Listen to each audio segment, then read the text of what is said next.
दावाग्नि न। श्री सुखदेव जी कहते हैं, हे परीक्षित, संसार का व्यक्ति काम और लोभ की आग में झुलस रहा है, जल रहा है। हम सोचते संपत्ति पाकर चैन का जीवन बिताएंगे।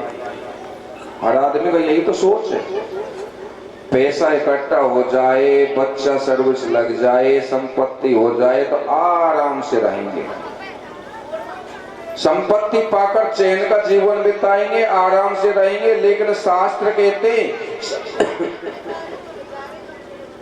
संपत्ति से आज तक शांति किसी को नहीं मिली। संपत्ति से आज तक शांति किसी को नहीं मिली और ना आगे मिलेगी। अगर संपत्ति से शांति मिली होती तो ध्यान देना,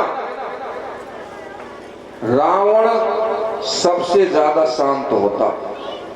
अगर संपत्ति से, स्त्रियों से, पुत्रों से अगर शांति मिलती तो रावण सबसे ज्यादा शांत होता, क्योंकि रावण के पास सोने के महल बने हुए थे, हमारे तो ईंट पत्थर के ही हैं। रावण के पास में सोने के महल बने हुए थे, जिनके मकान सोने के हैं उनके पास कितना सोना होगा। रावण जितना अशांत रहा शायद कोई नहीं रहा होगा। आज भी उसका पुतला जलाया जाता है। सुंदर पत्नी मिल जाए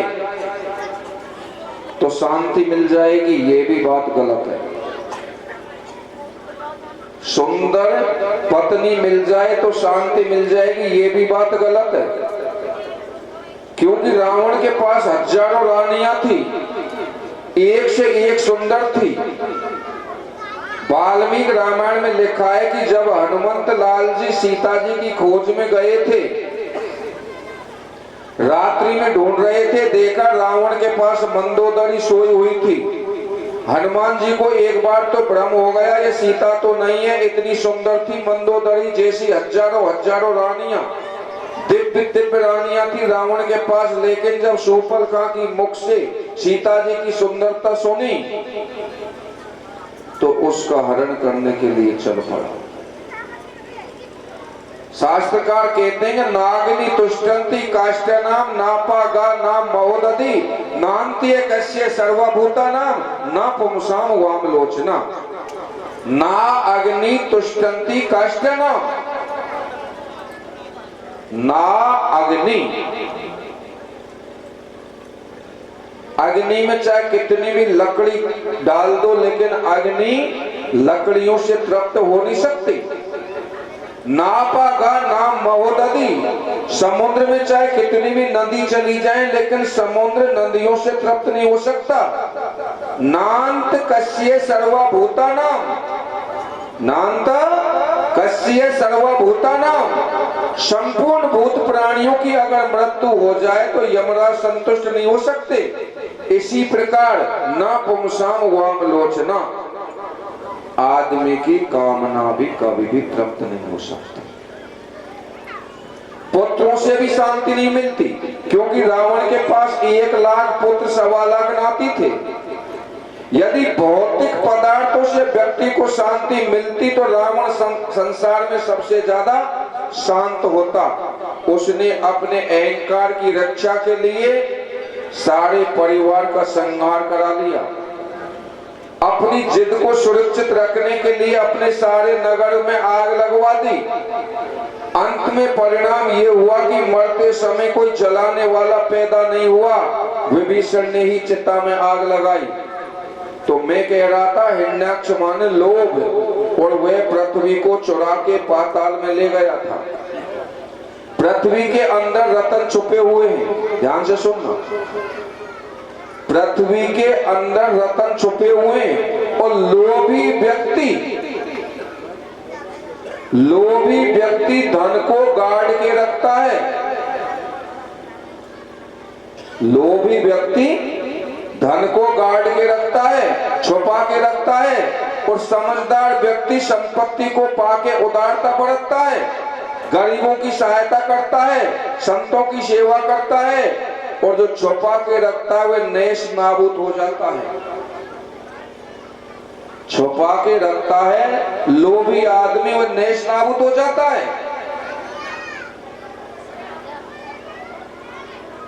जो दान करता है वो आबाद हो जाता है। देखो, गाजर, मूली, आलू, मूंगफली,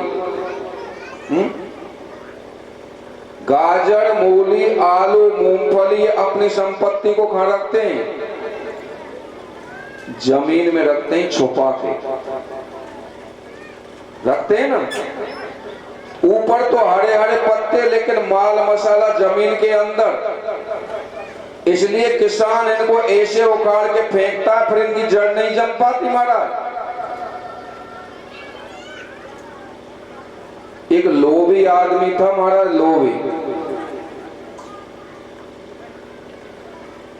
जैसे बाबू भगत जी की कथा चल रही है, ऐसे हुआ कि मित्र के कथा चल रही थी, कोई भागवत कथा। उसने सोचा कि भागवत कथा सुनने के लिए चलूं, फिर लोभी बहुत था महाराज।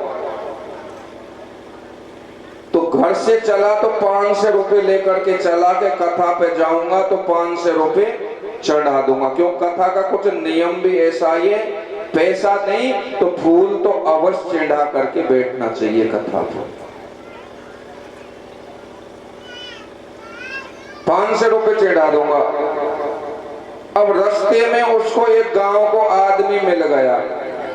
मान गए, भाई भाई, बोलो मेरे मित्र की कथा चल रही है, उस पे कितना पैसा चढ़ाऊं?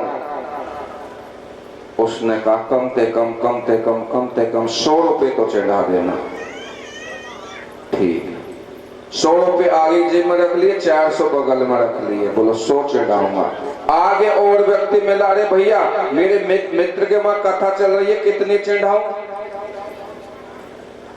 बोलो कम से कम 51 रुपया तो चढ़ा ले।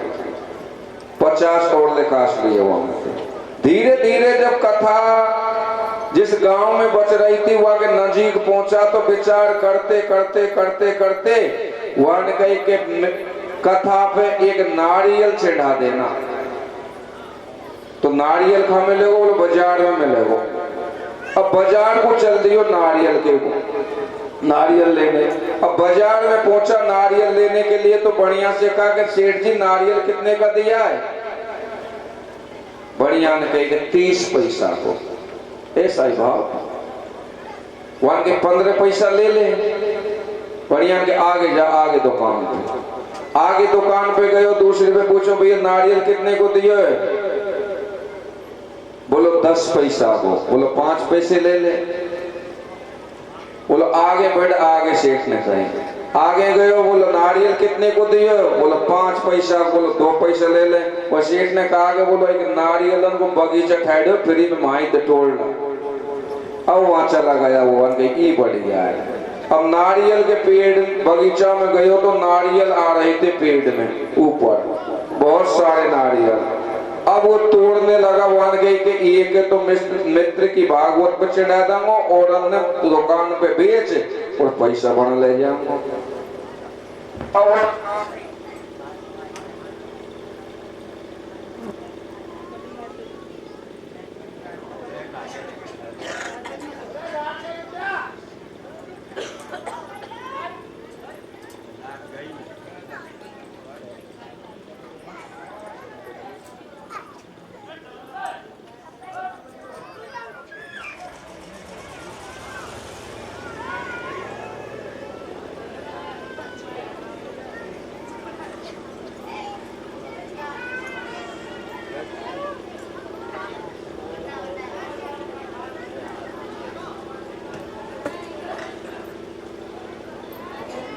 बोलो सच्चिदानंद भगवान की जय। लोभी आदमी ने महाराज 150 नारियल तोड़ लिए, अपनी झोली बन गई। अब 150 नारियल को जब बोझ हो, खुद को जब बोझ हो, नारियल को पेड़ तो ऊंचो हो महाराज, और संयोग ऐसो बैठे हो कि नारियल को जो वृक्ष था, पेड़ था, वो टेढ़ा था, उसके नीचे एक कुआं भी था, ओंडा झेड़ा। अब जब नारियलन को बोझ इकट्ठो हो, खुद को हो, मारा डाल फंसक गई। अब बिल्ला ने लगा कि भैया बचाओ बचाओ बचाओ बचाओ। अब संयोग बस ऐसो योग बैठो महाराज, एक ऊंट वाला आ रहा था, ऊंट वाले को पुकारा, भैया ऊंट वाले जान बचा जान बचा। ऊंट वालों भी लोभी आदमी था, बोलो भैया क्या बात है? अरे बोलो भैया नारियल के वजह से डाल फंस गई, मुझे उतार ले, पांव लटक रहे थे। ऊंट वाले ने साइड में खड़ो करके ऊंट और महाराज वहां के पांव पकड़ बेकू उतार बेकू गिरो, जैसे ऊंट पांव पकड़े वहां के उतारने के लिए, जैसे ऊंट नीचे ते खिसक गयो। अब महाराज एक डाल और दो लटक के नारियल के ऊपर है। अब दोनों बिल्लावे के भैया बचाओ बचाओ बचाओ, तो तीसरो संयोग ऐसे लोभी और आ गए घोड़ा वाला महाराज। घोड़ी वाले ने कहा भैया हमारी जान बचा। बोलो का देगो? बोलो तू के गो जे? बोलो आधे नारियल ले लंगो। बोलो आधे का पूरे दिए पर हमने बचा ले तू। घोड़ी वाले पड़ को फंस को नारियलन के चक्कर में। अब घोड़ी वाले ने घोड़ी खड़ी करके बगल में ऊपर खड़ा होकर के जैसे ही उनके पांव पकड़े उतारने के लिए, महाराज घोड़ी नीचे ते कोशिश की। अब लटक के तीन एक डालते लोभी आदमी नारियल के चक्कर में, और तीनों जब लटके तो डाल फंसी, तीनों गिरे कुआ में। तो अति लोभ नहीं कीजिए, अति लोभ दुख दीन, और अति लोभ के कारण गिरे कुआ में तीन। और महाराज लोभी आदमी संपत्ति को गाड़ के रखता है, जैसे पृथ्वी में मूंगफली आलू रहते, लेकिन किसान इसको ऐसे फेंकता है, इसकी जड़ नहीं जम पाती। और सेब संतरा आम अमरूद ये अपने फल को बाहर रखते हैं, ये कहते हैं कि हमें भगवान ने दिए हैं, लो भाई खाओ। लोग पत्थर डंडे मारते हैं, वो बदले में फल देते हैं। इसलिए सेब संतरा का व्रत जल्दी नष्ट नहीं होता, वो दान करते हैं, अगले वर्ष फिर मिल जाते हैं, कहते हैं आओ तुम भी खाओ, प्रभु ने हमें दिया है। जो देते हैं वो नष्ट नहीं होते, और जो छुपा के रखते हैं वो नष्ट हो जाते हैं। हिरण्याक्ष ने पृथ्वी को जल के अंदर छिपा के रखा, इसलिए वो नष्ट हो गया। लोभ गले की फांसी है, लोभ गले की फांसी है, काम जलती हुई आग है। लोभ गले की फांसी है, काम जलती हुई आग है, क्रोध भयानक रात्रि है। ये नरक के तीन रास्ते हैं।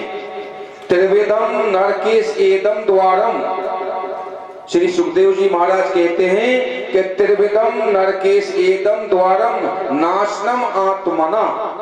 ये त्रिविधम माने तीन, नरकेश एदम नरक, द्वारम माने द्वार, नाशनम आत्मना ये आत्मा का नाश करने वाले तीन ही द्वार हैं। जीव आत्मा का नाश करने वाले ये तीन दोष हैं। व्यक्ति को जब क्रोध आता है तो पागल हो जाता है, बुद्धि नष्ट हो जाती है। जैसे अंधकार में व्यक्ति ठोकर खाता है, इसी तरह क्रोधी व्यक्ति कुछ से कुछ बोल जाता है और वो अपना जीवन भी खराब कर लेता है। क्रोधाद भवन्ति सम्मोहा, सम्मोहात् स्मृति विभ्रमा, स्मृति भ्रमाद बुद्धि नाशो, बुद्धि नाशात् प्रणश्यति।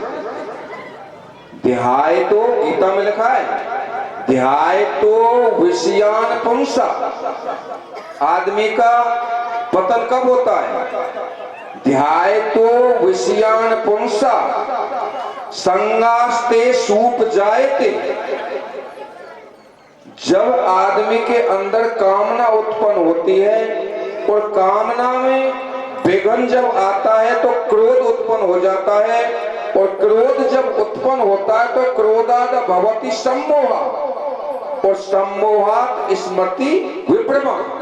जब क्रोध उत्पन्न होता है तो स्मृति साधन से गिर जाता है और बुद्धि का नाश हो जाता है। बुद्धि का जब नाश हो जाता है साधक का, तो उसका पतन हो जाता है। और काम वे बाण है, जिस व्यक्ति के हृदय में छिद जाता है तो व्यक्ति को हमेशा पीड़ा पहुंचाता है। जिसे बार बार क्रोध आता है उसकी बुद्धि नष्ट भ्रष्ट हो जाती है। ऐसा व्यक्ति अनेक बीमारियों का शिकार बन जाता है। ज्यादातर बीमारियां चिंता से होती हैं। नानक देव जी कहते हैं कि बड़े बड़े जो दिखे लोग तिनको व्यापे चिंता रोग।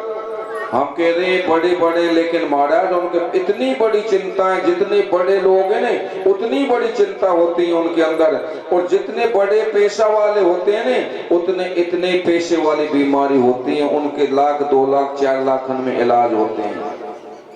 दुनिया में जितने बड़े बड़े लोग हैं, जितने बड़े बड़े संत हैं, जितने बड़े बड़े अभिमानी हैं, जितने ज्यादा धनवान हैं, ज्यादातर वे ही चिंताओं से ग्रसित हैं, इसलिए बीमार पड़े रहते हैं।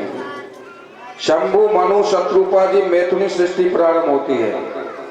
स्वयंभु मनु और शत्रुपा की यहाँ से मैथुनी सृष्टि पैदा होती है। इससे पहले एक भजन होगा, उसके बाद में तीसरी तरह से सृष्टि होगी। वो किस प्रकार होगी वो भागवत के आधार सुनेंगे एक भजन से बाद में।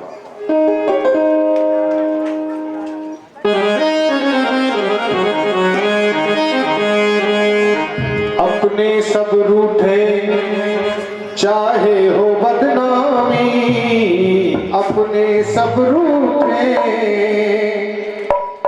चाहे हो बदनामी, श्याम सुंदर की मैंने कर दी गुलामी। अपने सब रूठे चाहे हो बदनामी, अपने सब रूठे चाहे हो बदनामी, श्याम सुंदर की मैंने कर ली गुलामी। अपने सब रूठे कृष्ण मुरारी गिरधारी, नटवर नागर बनवारी।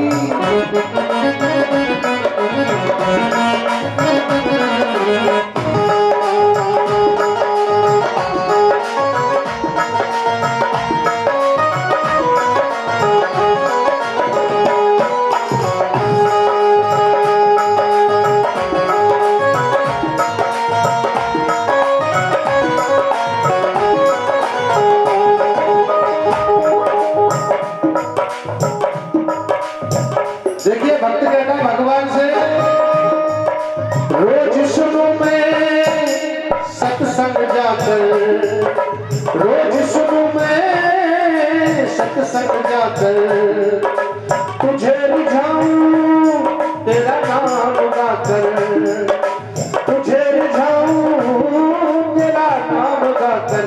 क्या आप भी गाइए। कृष्ण मुरारी गिरधारी, नटवर नागर बनवारी। कृष्ण मुरारी गिरधारी, नटवर नागर बनवारी। कृष्ण मुरारी गिरधारी, नटवर नागर बनवारी। कृष्ण मुरारी गिरधारी, नटवर नागर गिरधारी। ये केवल महिला के लिए नहीं कहा जा रहा है। ऐसा कहते हैं, मैंने सुना है संतों से, यदि पुरुष कोई भी पुण्य कर्म करता है, यदि पुरुष कोई भी पुण्य कर्म करता है तो उसमें से आधा मतलब 50% औरत को अपने आप चला जाता है। लेकिन महिलाएं जो पुण्य करती है उनमें से पुरुष के हिस्से में कुछ भी नहीं आता है।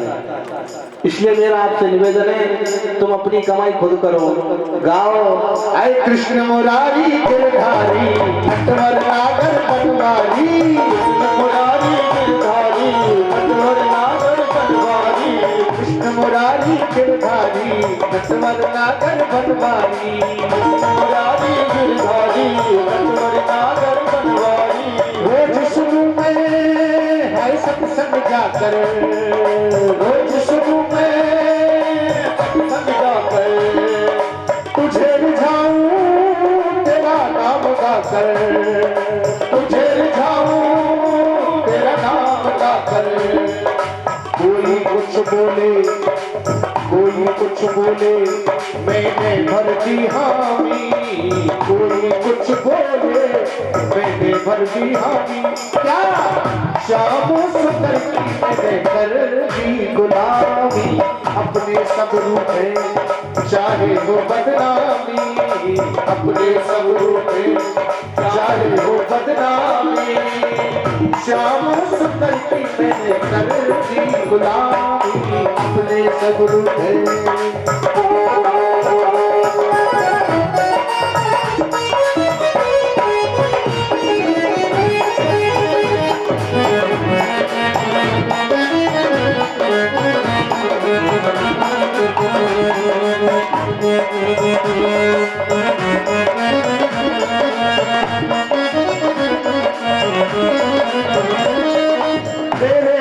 पर प्यारे शीश झुकाकर, तेरे दर पर प्यारे शीश झुकाकर, सब कुछ पाया मैंने तुमको पाकर, सब कुछ पाया मैंने तुमको पाकर, तेरे दर पर प्यारे शीश झुकाकर, सब कुछ पाया मैंने तुमको पाकर, सब कुछ पाया मैंने तुमको पाकर, मुझ जैसे खोटे को, मुझ जैसे खोटे को तुमने कर दिया नामी, मुझ जैसे खोटे को तुमने कर दिया नामी, तो श्याम सुंदर की मैंने कर दी गुलामी, अपने सब रूठे चाहे हो बदनामी, अपने सब रूठे चाहे हो बदनामी, श्याम सुंदर की मैंने कर दी गुलामी, अपने सब रूठे।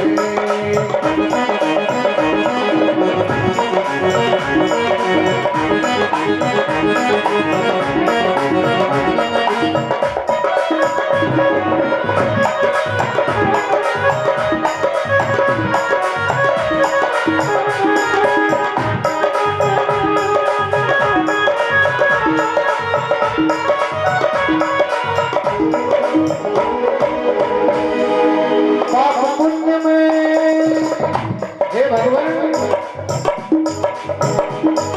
पाप पुण्य में कुछ ना जानो, पाप पुण्य में है कुछ ना जानो, भला बुरा में है ना पहचानो, भला बुरा में है ना पहचानो, मुझे क्षमा करना, सभी कहिए मेरे साथ, हे भगवान पाप पुण्य में कुछ ना जानो, भला बुरा में है ना पहचानो, मुझे क्षमा करना, मुझे क्षमा करना, मुझ में जो हो खामी, मुझे क्षमा करना, मुझ में जो हो खामी, तो श्याम सुंदर की मैंने कर ली गुलामी, अपने सब रूठे चाहे हो बदनामी, अपने सब रूठे चाहे हो बदनामी, श्याम